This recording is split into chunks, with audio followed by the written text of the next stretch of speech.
PIA के chairman कमर सलमान का कहना है कि पीआईए से किसी मुलाजिम को फारिग नहीं किया जाएगा। जनाब, कमर सलमान साहब, जो लोग पहले ही फारिग हों उन्हें मजीद क्या फारिग किया जाएगा? अगर इस खबर पर शेख रशीद से पूछे तो वो कहेंगे, देखे जी, जो कुछ पीटीआई वालों ने मेरे साथ किया है, तो क्या इससे ये लगता है कि शेख रशीद अकल से फारिग है? नहीं साहब, रुक जाएं, हमने शेख रशीद को लाइन पर लिया हुआ है, उनसे भी बातचीत कर लें। शेख साहब, न्यूज कैफे में खुश आमदीद। देखें, मैं ये लफ्ज सुन सुन के तंग आ गया हूँ। आप सवाल करें और ये खुश आमदीद छोड़ें। शेख साहब, आप कुछ नाराज लगते हैं। देखें, मैं नाराज ना हूं तो और क्या करूं, और जिसे मैं खुशामदीद कह रहा हूं वो मुझे बाय बाय कह रहे हैं। लोगों को समझाएं कि शेख रशीद क्या कह रहा है। जल्दी करें, मैंने दूसरे चैनल पे भी जाना है, जरा जल्दी करें। शेख साहब, लगता है आपको वाकई बहुत जल्दी है। अच्छा, ये बता दें कि तहरीके इंसाफ से आपकी क्या बातचीत हुई? मेरा मुंह ना खलवाएं, सियासी सवाल करें, जाती नौयत के सवाल ना करें। शेख साहब, जाती नौयत के सवाल?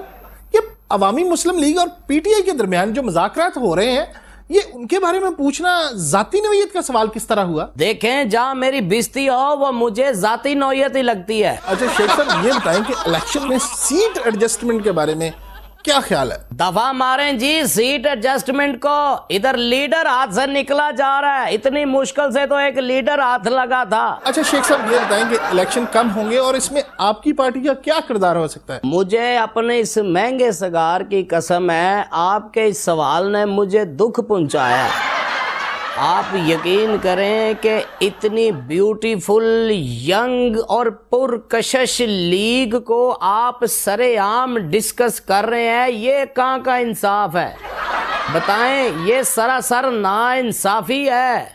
और जहाँ तक ताल्लुक है इलेक्शन का, तो इलेक्शन हो, चाहे कोई भी पार्टी हो, अवामी लीग क्यों ना हो, शेख रशीद का मुकाबला नहीं कर सकती है। अच्छा शेख साहब, ये बताएं कि पीटीआई के बाद क्या आपका नून लीग के साथ अब इत्तेहाद हो सकता है? और ठहरें जी, ठहरें, एक मिनट ठहरें।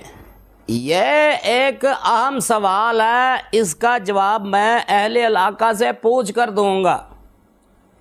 हेलो, हाँ जी, और शेख साहब बात कर रहा हूँ जी।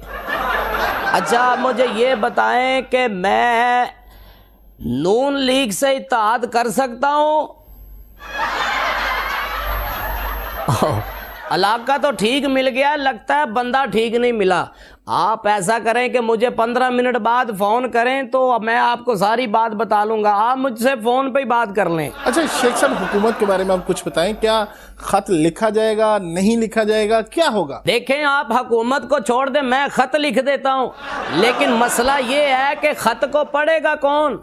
इस बात को छोड़ें, खैर कोई और बात करें। शेख साहब, बहुत बहुत शुक्रिया, आपसे बात करके बहुत खुशी हुई। क्या बात है, खुशी हुई? काहे की खुशी हुई? मैं मदारी हूँ, बांदर का तमाशा दिखाया मैंने कि मैंने ये सांप के साथ जो है वो वलवले में की है, पुट्ठी उल्टबाजी लगाई है। किस बात की खुशी हुई है?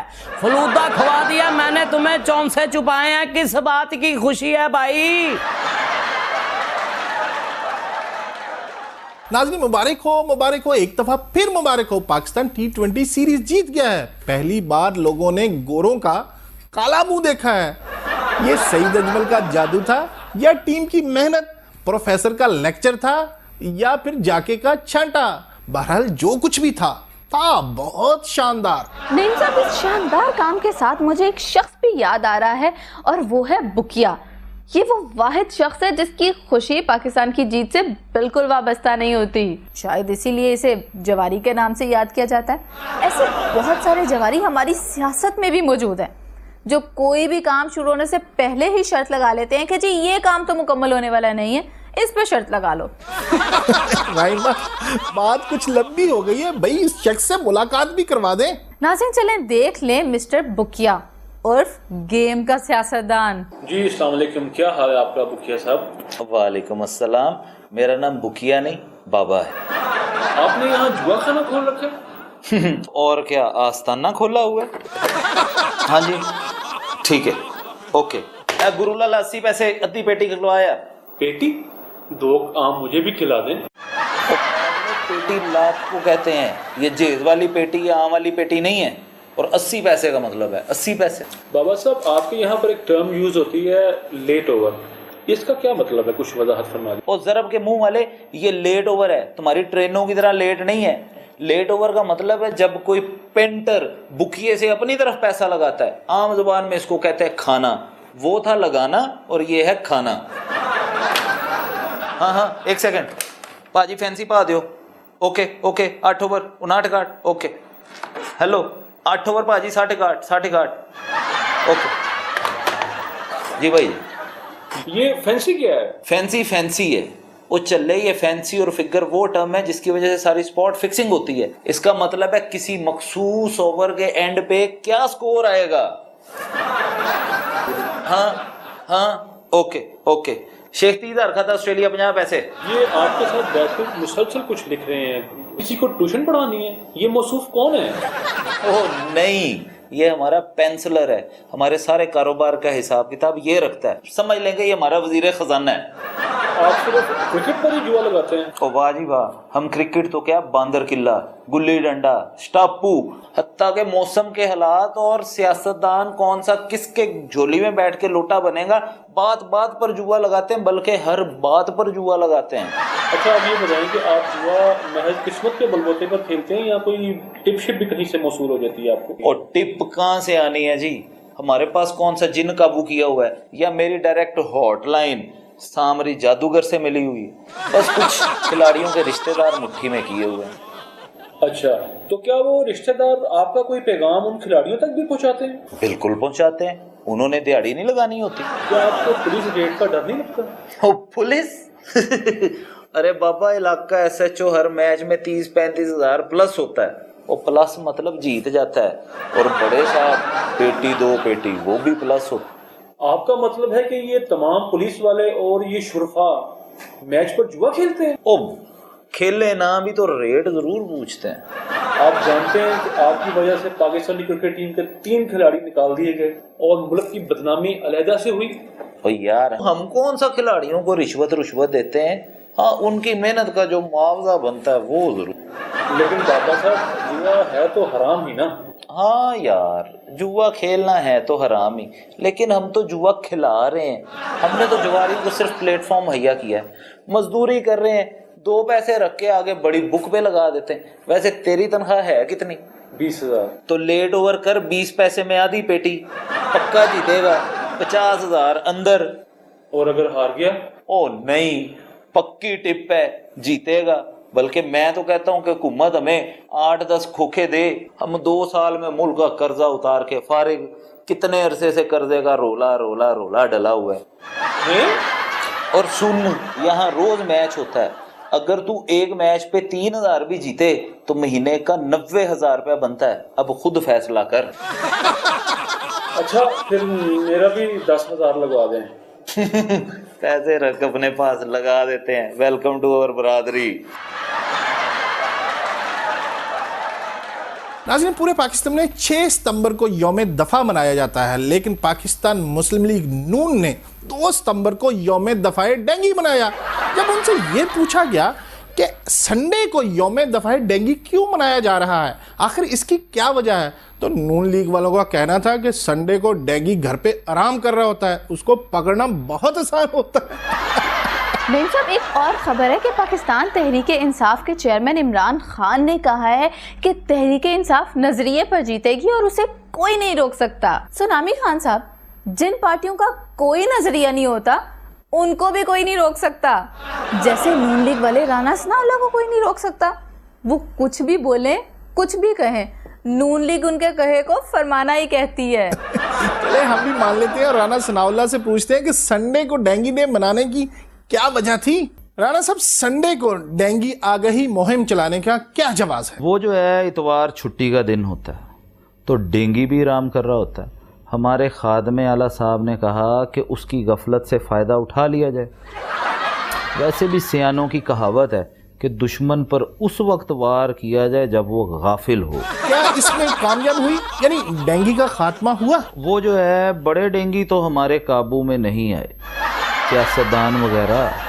अलबत्ता हमने डेंगी के लार्वा यानी उसके बच्चों पर बड़ा भरपूर हमला किया, और अगले इतवार तो हम उस पर महमूद गजनवी वाला 17वां हमला करेंगे। आपने डेंगू के लार्वे यानी कि उनके बच्चे उठाए हैं, तो क्या इससे डेंगू और शदीद गजबनाक नहीं हो जाएगा? जाहिर है बच्चों की तकलीफ तो होती है। और डेंगू ने जंग शुरू की है जनाब शहबाज शरीफ साहब के साथ। उनके साथ लड़ना आसान नहीं है। आपने खोसों का हाल नहीं देखा, और वैसे भी मोहब्बत में और जंग में सब जायज़ है। बच्चे पिसते हैं तो पिसते रहे। राणा साहब, 2 सितंबर को डेंगू डे मनाया गया, इसके सम्राट पर कोई रोशनी डालें। वो जो है डेंगू को दरख्त नहीं है जिसके सम्राट पे बात हो। आप सीधी सीधी कानूनी जुबान में बात करें ताकि मैं भी कानूनी जुबान में जवाब दे सकूं। अच्छा चलें, कुछ डेंगू के बारे में ही कुछ फरमा दें। वो जो है, आप तो डेंगू के बारे में इस तरह मुअद्दबाना बात कर रहे हैं जैसे डेंगू ना हो, डेंगू शरीफ हो। वैसे ये बात तो बिल्कुल साफ है कि मुझे इस डेंगू डे से शदीद इख्तलाफ है, क्योंकि किसी भी पोस्टर पर डेंगू के साथ शहबाज शरीफ की तस्वीर नहीं लगाई गई। डेंगू अगर किसी से डरता है तो वो सिर्फ शहबाज शरीफ है, फिर उसकी तस्वीर तो लगाना बनता था। ओ, ये तो हमारी ड्यूटी है मच्छर मारना, सादा हो, रेशमी हो या डेंगू हो। राणा साहब, इस मुहिम पर जितना खर्चा किया गया, अगर उतना ही खर्चा सेहत और सफाई के कामों पे किया जाता है तो क्या ये बेहतर नहीं था? देखें, आप रकम की बात कर रहे हैं, आप मुझे पीपी के लगते हैं। वो हम काम पे यकीन रखते हैं। ये रकम शकम की बात छोड़ें, ये बताएं ये डेंगू और उसके अजीज़ों पर हमारा रोब शोब तो पड़ गया ना, वो फिर रकम की क्या हैसियत है? और वैसे भी ये इश्तिहारी मुहिम अपने बंदे चला रहे हैं। अच्छा, आप ये बताएं कि पूरे पंजाब को छोड़कर आपकी हुकूमत सिर्फ लाहौर पर ही क्यों मेहरबान है? वो जो ना, आप होश के नाखून लें, अक्ल की बात करें, कानूनी और इंसाफी बात करें। क्या सीएम उस चीचा वतनी में, खानेवाल में, साईवाल में, मरीदके में, नारोवाल में? जब सीएम उसी इधर है तो काम भी इधर ही होगा। आप ऐसा करें, आप सीएम कहीं और का ले आए, फिर नून लीग काम भी उधर ही शुरू कर देगी। राणा साहब, आप सोच समझकर और ठंडे दिमाग से मेरे इस सवाल का जवाब दें कि राजा रियाज और आपकी लड़ाई में ये शहबाज शरीफ साहब और जरदारी साहब क्यों रगड़े जाते? देखें, राजा रियाज और मैं टर्टर करके थक गए। हर गाली, हर वैन, हर बददुआ, हर चंगा मंदा हो चुका है, फिर भी मीडिया के लिए तमाशा लगाना पड़ता है। जी जी जी, मैं समझ गया। अच्छा ये बताएं, आपका ये काम इलेक्शन तक जारी रहेगा? इलेक्शन तक क्यों, इलेक्शन के बाद भी जारी रखेंगे। वो इस तरह आवाम का ध्यान महंगाई, लोड शेडिंग, बदअमनी और दीगर खराबियों की तरफ नहीं जाता। लगता है आपका इलाज होने वाला है, बात को वधा कर बयान करते हैं। आपने समझ क्या रखा है? बारिशों से आवाम तो बहुत खुश है, आप बहुत ज्यादा खुश होंगे। मैं कहूँ खुश होना, मैं कोई डरू जिन्हें बड़े पानी जाके क्वां क्वां क्वां करनी।